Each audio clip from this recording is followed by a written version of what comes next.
You lay it on. So this coming weekend? No. Thank you. Sometime I think. Call the meeting to order. Can I get the town clerk to read the items on the consent agenda, please? Yes, letter A, Board of Aldermen meeting minutes, September the 7th, 2021, the agenda session minutes, and September the 14th, 2021, the regular meeting minutes.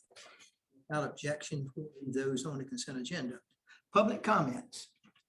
Are there any citizens here tonight, in-house or online, who would like to make any comments to this board about their wishes or concerns for the town?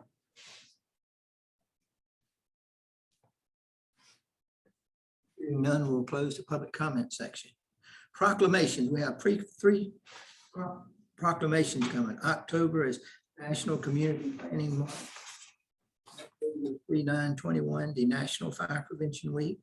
And in November is Family Court Awareness Month. Are there any representatives from these groups who would like to speak? I'll say that the first two are, we do these each year for Fire Safety Week as well as National Planning Week, as we've done Public Works Week in the past. Without objection, you want to put those on the consent agenda also? Public hearing. Ma'am? Yes, Mayor. And Brad Moore is here on our Online. online this evening. You have in your packet some information regarding baseball clubhouse project that the university has. I'm sorry, Connie. The TV's now. The what? No, The this- TV's not on this on monitor. that side. Briefly, the existing batting cages that are there between the just north, just south of the parking lot for the football field is going to be taken down. We've already issued a demolition permit for that. That's the first stage of this project. And then the second would be to build new batting cages and a baseball clubhouse that's 2 stories. There were some architectural elevation drawings in your packet. This is a non-residential project, so it falls under the major development category. The planning board did hear this last month and made a unanimous recommendation for approval. And this evening, it is before you for consideration and hopefully a vote at next week's meeting. Brad Moore is with us online. If he wants to add anything or take any questions, I'm sure he'll be happy to do that. Mr. Moore, you have any comments for the board? No, I think Pamela did a great job explaining it. We will build this in phases. So the first phase will be just the batting cage. So we will be replacing the existing open air batting cage with an enclosed structure. And then in the near future, we hope to add the team locker rooms and coaches' offices as a future phase. Will the locker rooms be at the same site or would that be somewhere else? They will be at the same site, but that's phase 2 of this project. Currently, they're in the Curry Field House. And once we get the funding to build phase 2, they'll relocate to be adjacent to the batting cage. Any questions from board members? Just one question. At the it's going to be the west side of the building that's closest to. I saw where there was a provision for some screening or some screen is not the right word, buffer. Yes. Okay. I rode by and took a look at it. And most of those trees, Brad, are fairly mature. I see there's some, it's hollies there now. But just wondering, is there a plan for that buffer to be more evergreens, more hollies, something that's going to really shield that side? Because I look through the woods now because those trees are fairly mature, fairly tall. There's not any low undergrowth. Right. We our intention is to leave all of the existing vegetation there, and then that side that faces O'Kelly is we don't really consider that a backside to it. It's a brick wall with 2 glass windows and precast exterior, so to me, it's a very attractive side facing Williamson. But if there is issues about needing additional screening, sort of low, sort of foundation screening, we'll definitely include those as part of the project. Yeah, I think that may be the most austere side of the building, I guess maybe the way to put it. And that I saw a reference to a service entrance, but I didn't see a door or roll-up door or anything on that side. But just, you got the gist of it. Just adequate screening would be great. I have one question. Does it require screen? Because if you look at the softball field house, I don't think that's required, is it? There is a screening requirement. It's very, very minimal. I don't know that, I can't, the building across the street, I'm not sure how closely that was looked at that time. This is something we'll take a closer look at before we issue final TRC approval. Did feel that there is some existing vegetation there, but Mr. Montgomery is right, and we want to make sure that it meets the intent of the ordinance. So we'll work with Brad. They always do really above and beyond on their landscaping plans for their projects, but we'll make sure that that is applied to meet the ordinance. It's a batting cage. It's going to be noise. You hear noise now, so unless it's an indoor batting facility, it's not going to make any issue-wise. And it is, I believe, Brad, is that correct? The batting cages are indoors and structured in a way that I'm not sure that I can describe very well. It is, so right now it's got the existing batting cages just have a cover over them. The walls are open air. This will replace that with an enclosed a walled batting cage and roof. So it should, as far as noise, it should be less noisy than the existing batting cage. Any other question or comments from board members? Looks good. Yeah, looks really good. Thank you, Brad. Thank you. Close the public hearing. Old business, Mr. Rodner, COVID policy update. Sure. We spent a minute or two talking about this last time around, and I just wanted to follow with information that had been raised and questions have been asked. In your packet and a handout tonight is a large spreadsheet, and I think it has 37 municipalities, counties, or other public agencies, and what their COVID sick leave policy is, what their incentive policy is. And there's some that have extended the COVID sick leave for various amounts of time. Some haven't. Some an employee would have to use their own sick time if they were to contract COVID.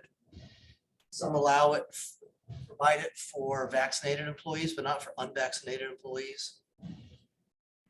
And there are more communities that have implemented incentive programs. I've not followed up with any of them to see how effective they've been. But you can see there's, and again, those range from, I think the highest $400, it was a 25, 2 vacation days, Publix gift cards, I think were $25, $30 each. So again, a wide range of incentives for employees to get vaccinated. So I just want to make sure you had that information because we did talk about that a little bit at our last meeting. As far as Alamance County goes, I've heard back from 3 communities, none of which have incentives or have COVID sick leave policies at this point. We did talk about conducting an employee survey regarding the idea of mandatory vaccines. I've not sent that survey out. Right after the meeting, we got some clarity on the president's proposed OSHA emergency rule that they kept advertising as affecting private employers of 100 or more. And it actually is all employers of 100 or more, including municipalities, local government, any governments. And the way OSHA typically counts employees, it includes part-time employees, full-time employees. Those that are required to be on site. I interpret that to be something like, if we had we have contractors who work here on occasion. And elected officials, as well as volunteers. Could be board members, could be volunteer firefighters. If that is indeed the case, that puts us over that 100 threshold. We are waiting to hear final guidance from OSHA on how they're going to interpret that new rule, what the guidance is going to look like. And we may be in that pool that's going to have to require employees to get vaccinated anyway. So we did not send out the survey. We sent out mixed messages until we knew what the federal government was going to do. And the last COVID item is the ARPA money. We've received our first draft of money, and we are still waiting for the final guidance from the feds on how to use that money. So it's sitting in a bank account earning interest, I'm sure. So keep you up to date on that as things go along. I imagine we'll maybe have an update on next Tuesday, another update. If there's something to, I can certainly give you an update if there's anything changed, certainly. We don't need any action on those two items. No action. I just wanted to pass that along, that information. Town managers report. Okay.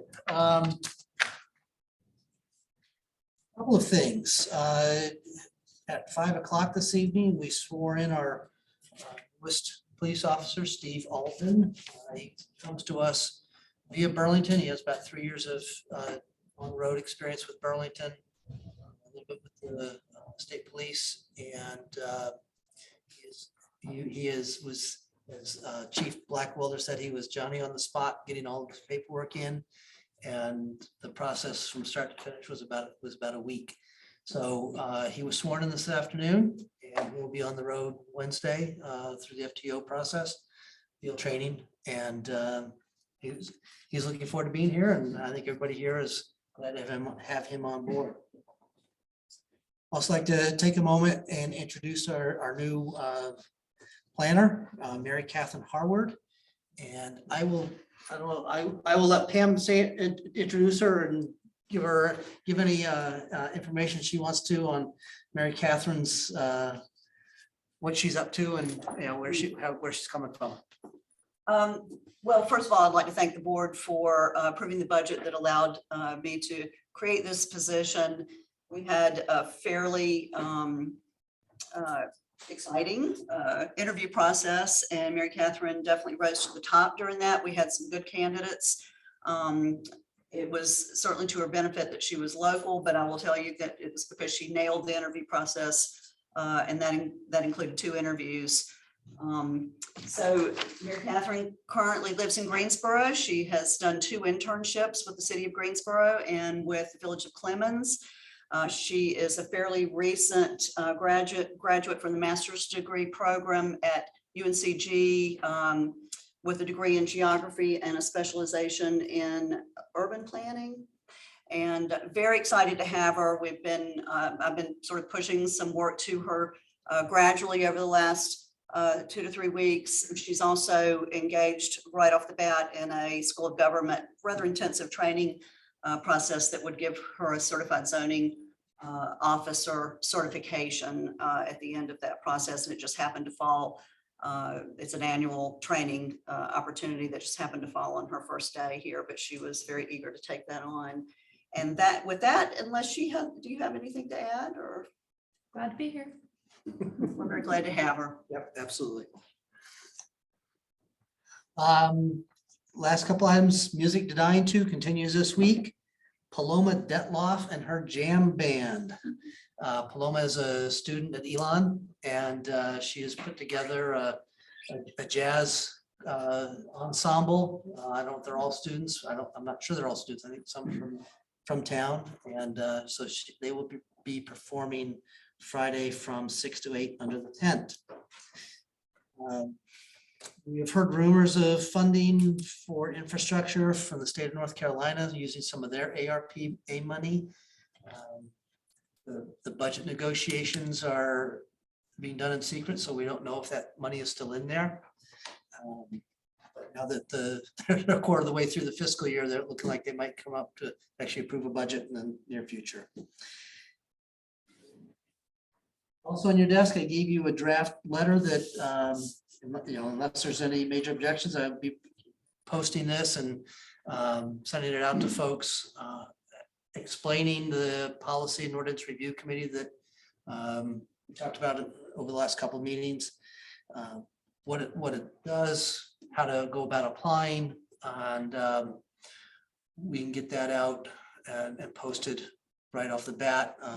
Like I said, unless there's any major changes that any of you would like to see made to that. And finally, this is something that I really don't want to bring up, and I hate to mention it, because I always have that fear that when you say something out loud, it will actually happen. But Alva Sizemore, our fire chief, has turned in his notice of retirement. And we've had to explain that to people. He's had about a 45-year career in the fire service, 30 years or so with the town of Elon, and has worked his way up from a volunteer firefighter, fire marshal, fire chief. He said the only thing he hasn't done as a firefighter that he wanted to do was he was never a captain. He skipped that step.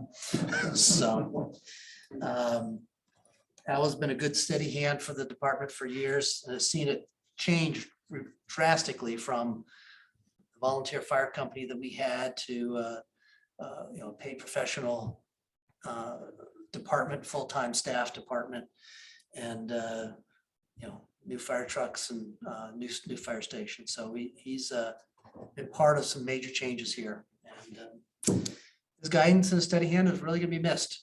He's done a great job for us. So. Thank you. Mr. Green, any comments?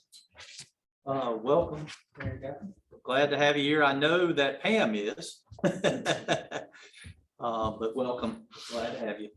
Also, downtown development committee meeting, the last one we had did some had some sketches of some potential plans for the area next to Pandora's, where we have it blocked off now, and some really good ideas there that I think once they take shape will look really nice.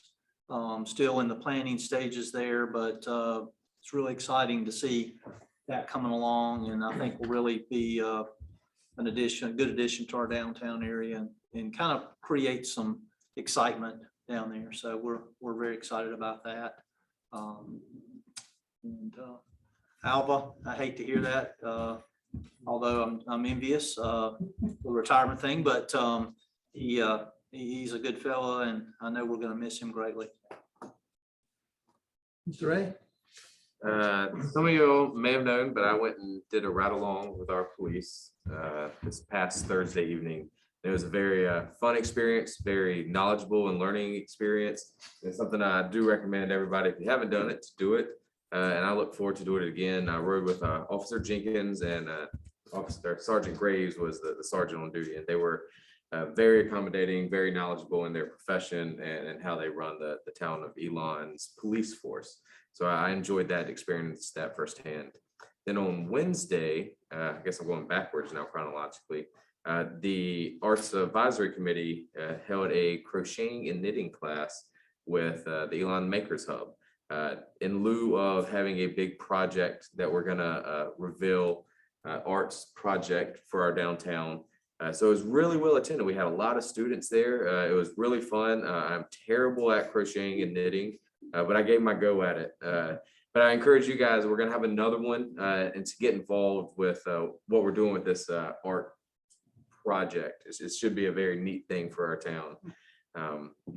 And then talking about the downtown right beside Pandora's, Kathleen, I think I saw you, I was inside there, Monty.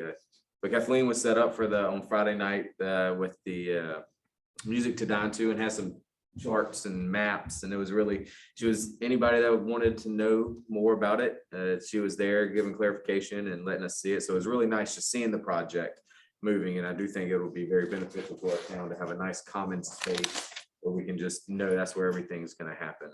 But other than that, yeah, I hope everybody having a good October and getting ready to get spooky. Thank you. Mr. Allison?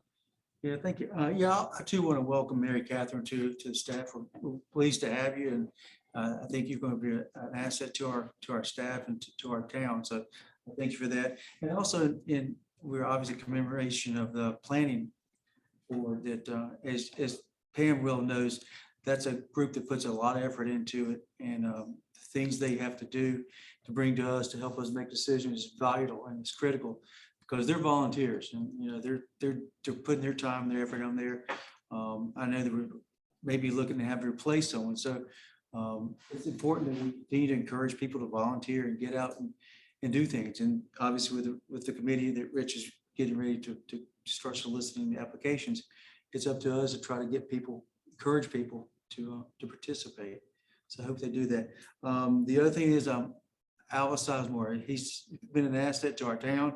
I've known Alva since the high school. He used to play in the band with me. So I've known him a long time. He's a genuine person who's always done the right thing. And I wish him the best. I hope he becomes a volunteer again. That would be nice to have some kind of a resource like him to help teach some of the newer firefighters that may be looking to join our staff. So I appreciate that. And I'm sorry Emily Sharp's not here, but I understand she's at the beach and we miss her. Ms. Montgomery? Yes, sir. So Mary Catherine, welcome. Good gosh, you can't catch a break. You go through school, you go through the master's program, and the first thing we do is snap you right into a planning regimen of study. So you'll get through it one. I guess it's lifelong learning. That's what they say. I don't guess you'd ever get over. But welcome to Elon. We hope you maybe consider moving over here one of these days if it works out for you. It's a neat town. There's all sorts of places, but you'll learn it in your own way at your own time. So if there's anything we can do to help you, we'll be more than glad to. I'll have to tag on with everybody else has said about Chief Sizemore. When is his last day, Rich? End of November. So it's through the end of November. Great resource, wealth of knowledge, the sort of stuff that you just can't learn any other way other than just doing it. And he, of course, has all that field experience that just makes him invaluable and just has the right attitude. And well, can't say enough good things about Chief Sizemore. So we wish him absolutely all the best. He's done a great job for the town of Elon. Economic Summit is coming up. The Chamber's got the Economic Summit. It's going to be virtual this year. There's a gentleman who comes almost every year named Ted Abernathy. And if you've never attended it, it's well worth however $10, $15, whatever it is that you have to pay for it, because he has a wealth of knowledge about the demographics of the state and things that are going on. And it's great. It's just great insight. He does a really, really good job. Ted is a consultant out of the Raleigh area and has his own consulting group, but he just has a wealth of knowledge that he brings to the subject. Santa Fun Festival, our committee met this past week and talked about that. You notice we changed it from Santa Fun Run to Santa Fun Festival, and it coincides with the common area that we've been talking about. There's so many things we could do with a well-structured, well-planned, nice-looking common area right there that can host just a wealth of events. If you think about lighting and power and music and everything else that you could do the brick pavers. I mean, it could be a beautiful space for people to come and congregate. So we're looking this year at trying to do more of a fun festival and work out some other things to do besides the fun run. So hopefully to bring people in downtown and have some little festivities and some things that they can buy or trade or sell for, or any of those sort of things going on. So hopefully to kind of widen that just a little bit. And December 4th is going to be the day of the fun run. Talking again about the various committees we have, it's a great way for future council members to talk about planning and zoning. Mr. Beasley, I don't know how long Mr. Beasley's been on the planning and zoning board, but he's like Chief Sizemore, he knows his thing. But we have Parks and Rec, we have the Arts Committee, we have the Downtown Development Committee, we have planning and zoning. We've got all these great committees to find future board members out of. And I think it's a great way for people to learn a little bit about the town and to get involved and to kind of work their way up if that's what they'd like to do. So those are all the things that I've got, Mayor. Thank you. Thank you. I'd like to welcome Mary Catherine. It's good to have you here. It's a great place to be, and we're glad to have you part of it. Other than that, nothing else. No other business. We'll stand adjourned. Do we have a motion? I'll make the motion, Do we Mayor. have a second? Second. All in favor? Aye. We stand adjourned. Have to be.